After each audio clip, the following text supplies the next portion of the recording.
You're listening to the B4evaKool Podcast. My name is Fortyfive. This afternoon, we got Ian Beam in the building. What's going on, Ian? Welcome to the show, man.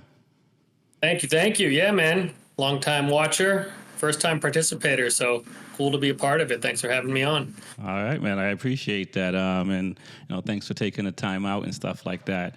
We'll jump right into it, man. Let's talk about how you got into racing and what was that like for you, when you started through your Lego for a bike. Yeah, I was a street rider for years and got kind of dragged into track days against my will. And you know how that progression goes. It gets addicting quick and expensive quick. But after a couple of years in, people started telling me, try racing. Like track day's fun, but the only way you're really going to get faster is racing. And that time, you're top of track day group. You think you're good and can't get much better. And one weekend into racing, and that was the end of that. Canceled the street registration, gave up street riding, and haven't been back since. And I think I just finished this was my 8th season racing. So wow. So what year did you start riding street bikes, and how long after that did someone convince you to go to the track? Yeah, so got my first street bike right after college, like 21, when I moved back to the Virgin Islands. Bought it off a buddy, had a couple months, and moved up to the States. And I didn't get a bike for a few more years, probably 24, 25, and street rode until like 30. Okay. And then started track days, and I think I was 33. Yeah, because I'm 40 now. So I think 33 when I first tried out racing. Oh wow. And yeah. And what was the first track you did your track day at? Actually, New Hampshire, race now was my first kind of unofficial. I got up for a Boston Moto Day with Jim McConville, and Brett brought me up there, and of course ended up in the gravel trap in the bowl on my street bike. That sucked. So it was a couple more years before I really tried again. But Tony's track days at Thompson, I think, was where I first really started to get hooked. Did a lot of Thompson days in Connecticut. So. And what was it like then going to Tony's? Did you do the classroom experience and the track, or did you kind of just move up to the intermediate class where you didn't have to worry about following a coach? Yeah, so actually it's funny because I've always considered myself super competitive. I kind of pick anything I do up pretty quickly. And the street riding, we'd go out on those mountain rides, and everyone was always like, "Oh, Ian's quick." I'd be one of the guys really pushing it out there, but luckily, I was old enough when I started track days to break that mentality of needing to be the best, and I put myself in the back and everything. I started not in the beginner group, but Tony's has 4 groups. I started in the second lowest group. Okay. And I did every classroom, any follow the leader I could do, any coach I could work with. I took it all serious, and never thinking I would race, but just I respected the sport. I respected the danger. What you didn't know could get you in a lot more trouble than what you did know. So yeah, even to this day, when I go back and get a chance to do a track day, I still go sit in the advanced classroom. You never know what you learn or what you can give off. So definitely, anyone out there who thinks coming into track days, they're hot shit, humble yourself. Right. Go to the classroom. Now, do you think, you got that mentality because you were just older coming into the sport versus being 21 or, teen coming in and thinking you're badass? I mean, I guess you still think that way, but... Yeah. No, absolutely. I've said if I started this back in my teenage years, I'd probably be dead, crippled, who knows what. I don't know that I had the mental fortitude back then to rein it in. And so I think age was a big part of it, respecting what this could be, and having years of experience between street, right, some track days, seeing how bad it can get, seeing some pretty serious stuff. And I decided I'd rather keep myself in one piece more than I'd rather be fast. Right. And so now after Tony's, was that more like, did you do, how many track days were you doing a year, since you kind of said once you started racing, you gave up the street riding? So were you doing, I just interviewed this dude named Track Stars, and he was doing like 20 track days a year. Yeah. So I was like, yo. No, it's funny. So I had a whole crew I did track days with. I mean, some of them, Nate, Jason, Mike Garcia, and my first year, I think I started like mid-season by the time I got to a track day, and I only did a couple that year. In the next 2 years, it just kept ramping up. The addiction sets in. You start ramping up that credit card use and start modding the bike more and more. And I kind of always trailed behind everyone with bumping groups and feeling like I needed to be fast. But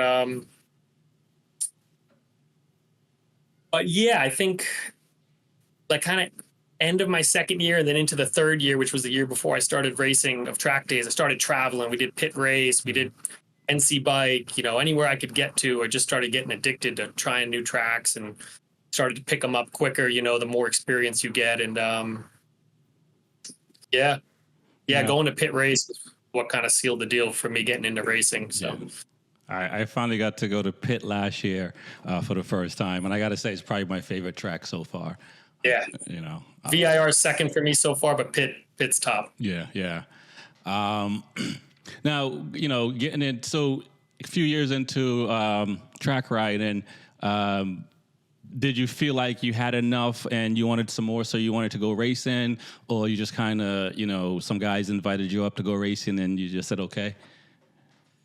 Yeah, so actually it was kind of the end of that, second full year of doing track days that we went out to pit race with N2, and they've got some guys coaching who are Moto America guys, and we all started at beginner going out there, never been with them, even though we've been running advanced, back home with Tony. So again, worked my way through, did all the working with the coaches I needed. And that second day, a few of them decided to put me through the paces and intermediate, a few of the coaches, and oh man, stuffing me every corner, wow. Making sure I'm comfortable, showing me how much faster you can go. And the time started dropping, and midday they bumped me to advanced, and it was Les Powell, was a Jamaican guy who I don't know how much he's still doing for riding, but he was doing some Moto America races back then. Mm-hmm. And he came over and he told me, listen, man, he's like, you've got it down. You know what you're doing. You look comfortable on the bike. I can see, you've got some more pace. You've got the fundamentals. And he says, really, the only way you're going to push yourself to go faster is racing. And that was like August that year, I think. And I was just like, nah. I appreciate it. Never been interested in racing, not for me.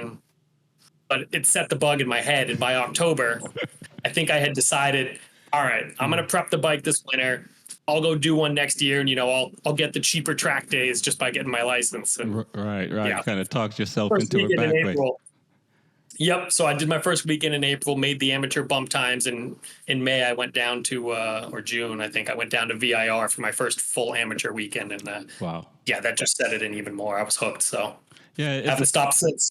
It's interesting because some of the folks I've talked to so far that have done track days, they kind of stay away from racing. They kind of just stay track days all the time. So it's interesting that, I mean, you probably had the bug in before anyway, just wanting to race on the competitive side of it. But was it an easy transition starting to racing and being at a different pace than at a track day? Yeah. And what's funny, and that I find even more contradictory, is that a lot of guys who started straight into racing don't do track days. Like me. So, yeah, it's, most of the guys up there, I'm amazed at how many people like, no, I only really race. I've never done track days. So, for me, I think I had the easiest transition. So riding in traffic at all different speeds was already comfortable for me. Picking up tracks, trying to push your limits, right. Working on body position. I'd already done all that. I knew how to spot marks. I wasn't doing it in a competitive environment where it was, well, I'd rather go fast first and whatever. If I blow the corner, or, I overcooked that and hit that guy, that was all not in my head. I'd already accomplished all of, dealing with that. So, I picked it up super quick, right away, almost banging bars with people and just dealing with people riding over their head. I could see it coming. Right. I'd seen it 10 times over in track days, So I think that was the best move. And I still love going back to track days now to work on things and just do things at your own pace. So, yeah, it's not as hard as people think. You throw some safety wire on your bike and just go ride your ride. You want to treat it like a track day? Great. You want to go out there and see if you're the baddest guy on the track? You're probably not, but have at it. Yeah, we do see a lot of that, and that's the craziest thing. And like like I said a little bit ago, yeah, I started racing first before doing a track day, and now since I guess 2019 to now, I've probably done the most track days. Last year, I probably did the most track days, and going forward, just to again, to work on stuff that you can work on in a race, but it just takes you longer. You know what I mean? That kind of thing. So there's definitely value in it, but it still feels kind of weird because you got to race a mentality, and sometimes it's hard to kind of turn that off. Absolutely. Yep. Now I see you got a couple of Triumphs in the background. Why, of all bikes, why the Triumphs and not an R6 or a Gixxer? We got the old one over in the corner. I know when I got started, everyone told me I was an idiot for riding Triumphs. You're not going to find parts, and there's no support, and Right. no one knows how to set them up, and they're unrideable. You tuck the front all the time. Well, it was a bit of a path, for the beginning while I was figuring it out on my own because no one else was doing it. Right. Luckily, Bam Bam, but him and I both ride the Triumphs and both stuck it out and started figuring a lot of it out together. But I think for the shorter point and shoot tracks, you can't beat them against all these inline fours. You've got the torque on those other bikes, so you can really drive out of the corners. And, I had to do a lot of suspension work, put the adjustable triples on, get the linear link in the rear, play with springs, play with oil level. But, that kind of made it fun for me. Modding is what got me into motorsports in general. I got my Subaru race car sitting right here that, I learned how to do everything on. And so when I came to bikes, it was just cool. What can I mod with this? And so I got my first Triumph as a street bike and loved it and got into racing on that. And then picked up these two down the road. Yeah, I don't see ever riding anything else in the foreseeable future. So yeah. Maybe electric version. Yeah, no electric for me, man. If I'm in a vehicle, it needs to make noise. I hear that. Now let's talk about Loudon and your experience there. It sounds like that wasn't the first place you started racing, although you went up there first. You came to Loudon, I believe, in 2016, 17, somewhere around there.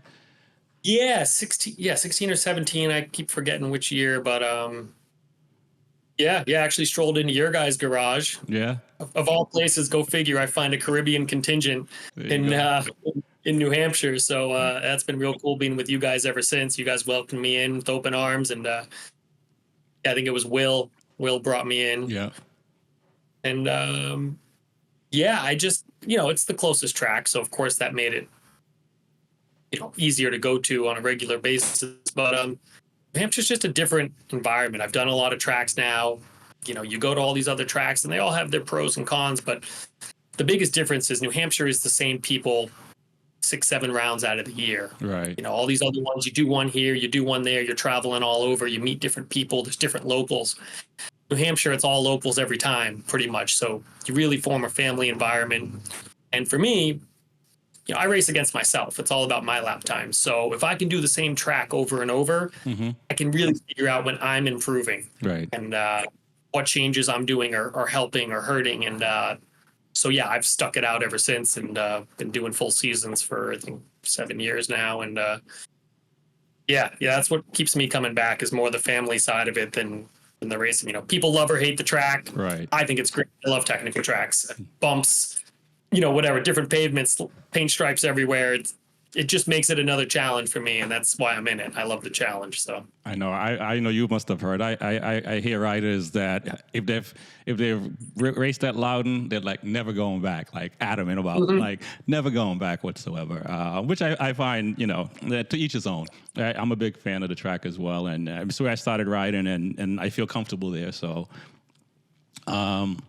Now, what was it like for you? You say you were racing yourself and chasing your own times. Let's talk about the last few years and the Classic, and being an expert rider, and competing with some of the local guys, and then at the Classic competing with the national guys and some international guys. What was that like? I mean, your island lifestyle, laid back. You're chasing your own times, but then you see these guys. Does that change a little bit? Yeah, I mean, I think for a lot of people, but you're right. All my approach to this has been a laid back approach. There's been guys, I mean, Leroy, he's always saying, oh, come on, you can go faster. When I first broke into 16s, it's like, you're going to be doing 14s. And I'm like, no, it is. If I do, I do. It's great. But again, it was all safety first, approaching it at my own speed, making sure if I could take that next leap, it was because I had a way to do it safely, not just go out there and send it and see what happens. But so I've always felt the same with competition. If someone gets by me, cool. If you had a clean pass and it looks like you've got the pace, go for it. You overcooked it on the brakes into turn 3, and you clearly were just trying for a Hail Mary. Yeah, I'm going to take it back. But for me, it was never about position, and I have to beat that guy just because it was, oh, that guy's faster now. Let me get a toe and see if I can drop my times. But yeah, it's been a slow progression. Running times I never thought I'd be close to, and competing with guys I never thought I would. But qualifying for the Classic. But this was our second year, so both years. And unfortunately, they've both been kind of a disaster for me once a race day came. But first year I was recovering from broken ribs in the rain. And of course, it rained the entire Classic, so I took it easy. I was top 20 until they had that last red flag and set it back a few starts, but whatever. And then this last year, bike died on warm-up. Oh, wow. Yeah, light and stator problems. Unfortunately, I hadn't had the battery on the tender, and bike died on warm-up, so that was the end of that. But anyway, yeah, it was real cool seeing those guys come, seeing how they ride, what they're doing differently to really push the limits of what that track can take and what a bike can do. It's cool. I picked up a little bit here and there of just, I can push a little deeper there. But again, in the end, for me, it was just cool because it's going to help me set a faster lap time. It wasn't, how am I going to beat this guy in the race? Right. So, yeah, real neat to see. I love watching people. We all watch MotoGP and Formula One, and, love to have been there someday, the next lifetime maybe. But in this lifetime, I battle myself, and right. I can only do what I can do, and I don't put any pressure on myself beyond that. Nice. Well, I have to say congratulations, because I saw from Road Racing Magazine, you won 2 championships up there this year. 3. Look at that. 3, see, yeah. 3 championships. Yeah. Man. So still, no backflips, pinching yourself. No burnouts, no wheelies. No, I was. And again, in the keeping humble as I've approached this sport, it was. Listen, I won the middleweight GP championship, that Dash for Cash, and that was not me being the fastest guy. That was me being the most consistent and showing up every weekend. There were guys who were off, Eli doing Moto America. Obviously, he's going to put that above our club racing championship. So, if he hadn't bowed out of a couple rounds, I would not have won. But, I call it best of the rest. The guys who weren't doing Moto America and showed up every weekend, I was the top guy, or didn't have motor problems. Poor Paul Duvall, he's 2 years in a row. He should have been right there with me or ahead of me, and hasn't been able to keep a motor together, and one reason or another. So, super awesome. I had a real close battle with Jacob Crossman. I lost that championship to him by 1 point this last weekend. Here and that. So, yeah, what I take away is the 3 championships are awesome, but lots of great guys racing.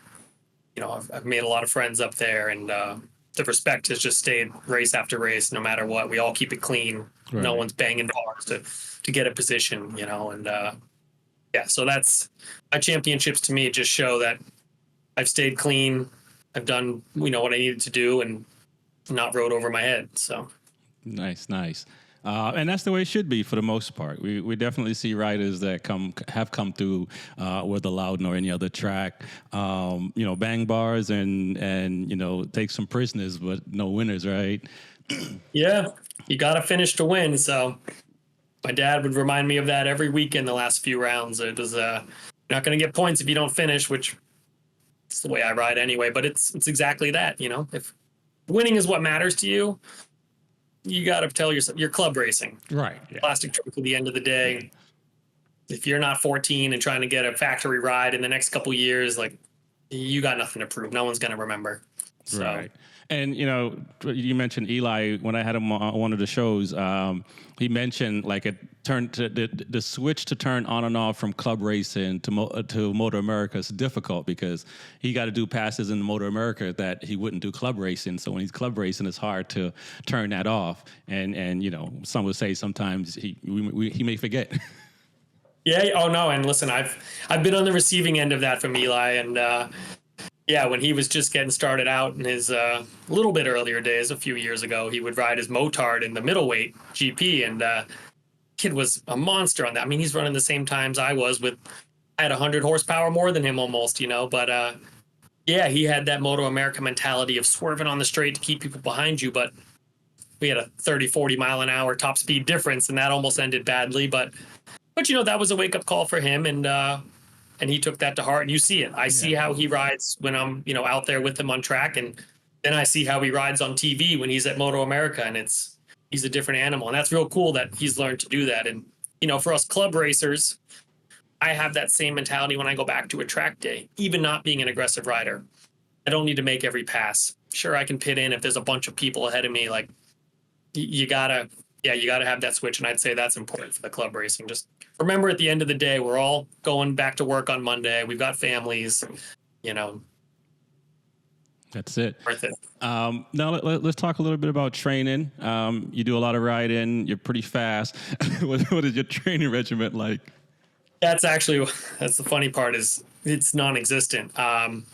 Last season, I came into it working out all winter. I had my own program at home, getting into yoga, doing calisthenics, a little bit of high intensity training. I'd throw a race on, like Tyler Sweeney's lap at the classic or something, and do my, hit my stationary bike during that or something. And then I came in there April last year and broke 2 ribs and 40 degrees in the rain, and I haven't worked out since. So all last season into this season, and then having a baby end of last year, no track days, no training, other than those 2 days at Jennings, the beginning of the season. I snuck in. I show up this year it was 6 rounds allowed, and that's it. Wow. I get practice in Saturday morning, hit a few races, and go home. So I guess that's a pat on the back to myself that I'm able to get as far as I have with probably a whole lot less riding than the other guys I'm up against. Is that a Rick Doucette mentality, not working out and going faster? Because I think you did your PB this year, right? Yeah, I know. This year was a 112.9, cracking just into that 112 barrier. And I mean, luckily I don't have the same genetics as Rick. I can't gain weight, but yeah, it hurts after a few laps without having that stamina and training, to really hold on properly. So it costs you some time at the end of the race, but making the best of what little free time I have. And unfortunately, I haven't figured out how to get a solid workout routine in, but we'll see how this off season goes. Right. Yeah, I think that's the hardest part. And life always happening. So even if you get a schedule for like 3 months, especially having kids, and all of a sudden, it has to change and stuff like that. I found after the pandemic, I kind of just, work out as I work. I'll do my push-ups here and go back to sit at the desk, then get up, do some sit-ups, and, just kind of do that throughout the whole day. And I found it, I stayed in pretty good shape. I still got to get on the bicycle and ride just to keep my legs active, because you're 40, I'm in the 50s, so the muscles are a little bit harder a decade older. So even now, it's I got up this morning, and yesterday I ran, rode the bike for a little bit, and some weights as well. And this morning I felt it, and going to the gym was just like, but I gotta go. You know what I mean? Cause it's almost like a hangover. Yeah, it is. And worse the older you get. And if you take a few days off, it turns into like weeks. You know what I mean? So just with scheduling and life stuff happening. Let's talk. You've been racing a lot. So have you done any more training since the early days of riding? Do you sit in on classrooms now? Are you planning on doing any maybe coaching as well? Because I've some of the folks I've talked to, they turn into coaches at track days and stuff like that. Even some of the guys from Loudon, they'll do Pink Wing or Smith Cycle now, and they do some riding there. Any training for you or plans of coaching? As far as the training side, I mean, the physical aspect, yeah, I'd like to start doing some more. I'm going to try to commit myself. And that's just general health. Like you said, we're getting older. My back hurts a lot.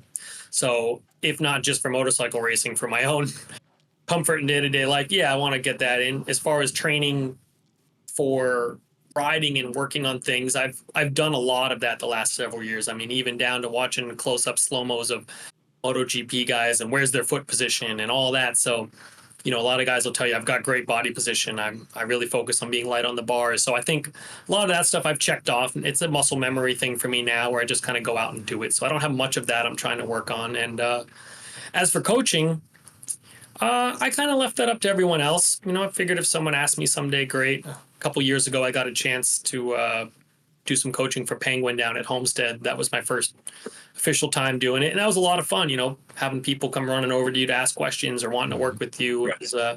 I've always loved passing on what I've learned. I was talking about it this last weekend. I love it when new guys come up. I'm not that guy who's going to be like, I'm too good to help you or, your questions are stupid. I'm happy to pass on what I've learned. So, no one's asked me to step up and coach. I don't know that I'd have the time if they did. Right. But yeah, definitely as the years progress, that's, if not even coaching, probably stepping back a little more into track days and focusing on the racing. Got you. Now, what advice? We're doing a giveaway on the show. We're giving away a Dainese Custom Works suit, boots, and stock gloves. What would you say to new riders trying to get into either street riding, getting on a bike, or getting to the track?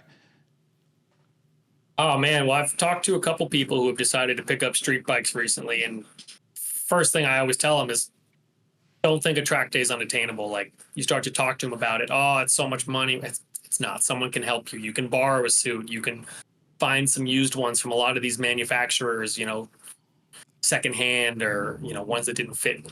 Make it a priority to get some track experience.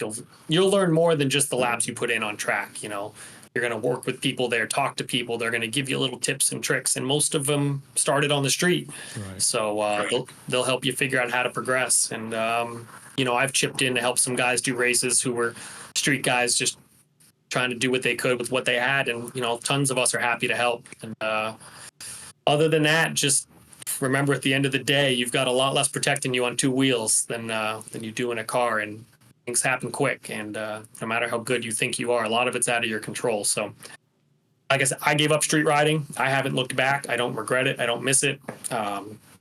Between the track and a little bit of dirt biking I get in, that's enough for me. It's not worth the risk anymore. Not living around Boston. These people are crazy. Yeah. But, the track's not as unattainable as you think. Get out there, even if you show up just to meet some people. Ride out, check it out. You'll be surprised. Yeah, and there are a lot more track day organizations now. Places are making it easier to bring your street bikes on the track now than before as well, just to get more people on board with that. Because that is I see a lot of videos on canyon riders and stuff like that, and it's hard to look at times because. Yeah. I don't want to, say anything bad about people who ride bikes, but it's a different animal when you go to the track. And, it's like Russian roulette around every corner. Yeah, no, absolutely. It's, I usually when I see one of those videos pop up, I just scroll right past. At this point, we've all seen it all. We know how a lot of them end and how bad it can be. And listen, not that stuff doesn't happen on track. I've been at the track 3 times now when people have passed away. I've seen the helicopter come in. It does happen, but that's such a rarity compared to how bad things can be on the street. And, when it does happen on track, there's 2-3 ambulances. There's a corner worker right there. You've got everything to, help as much as possible. Yeah. They're trained and ready to deal with that. So, and like I said, when I broke my ribs last year, I'd barely taken my first breath and they were already over there helping, see what was wrong and analyzing. And then I was right in the med center. So, what else? What were we, advice to people riding. Yeah. So, again, I can't stress the track experience enough. And, listen, if you live out in the country and you can hit the roads, that's great. But like I say, with the getting into track days or racing, you think you might be the baddest guy out there and you're going to go show everyone what's up. It's the same in the street. Someone's going to scroll by your video and they're going to forget about you 2 seconds later. No matter what you do, right? How impressive you think it is, you're out there running tail of the dragon. fast as you can, crossing the yellow lines, dragging knee. No one cares. Right. And once you make that accident, that's what's going to get you the most views. That's what people will remember. Yeah, exactly. And it's crazy. That's how you want to be, have at it. Yeah, and it's crazy. I saw this chick. She had on Crocs and shorts, and she's riding a bike, and I'm just like, you can lose your feet, you can lose, limbs, you can get all road rashed up, just because you just don't have gear on. You know what I mean? And like I've went down 8 times. I've fractured my hand, lost my spleen. And the thing that saved me the most was gear. A lot of the accidents that, and my race suit now has an airbag in it. But, for the most part, if, I slid down Route 2 in Groton, like over 100 feet. And, I would, if I didn't have gear on, it would be a different story. So, that stuff is really important. And it's weird to see, usually it's younger people, but it's weird to see people going so fast and, like, no gear on. Yeah. Thank God I was never too stubborn, too cool for gear. Once in a while you got a day. Yeah, maybe you rode out to meet some friends in a t-shirt or something, but even on those days you knew, calm down, don't be dumb. I was never a guy who was flying down the highway seeing how fast I could go or trying to drag it. We all went and rode fast, sure, when we hit the mountain roads, but it was all within reason. We're not crossing lines. I didn't care about dragging knee or, again, wanted to ride fast because it was fun, but not out there trying to prove anything. And so many of these people these days, especially with these stupid 6-foot poles with the camera on the end, and everyone thinks they're going to be a hero and a social media star, and no one.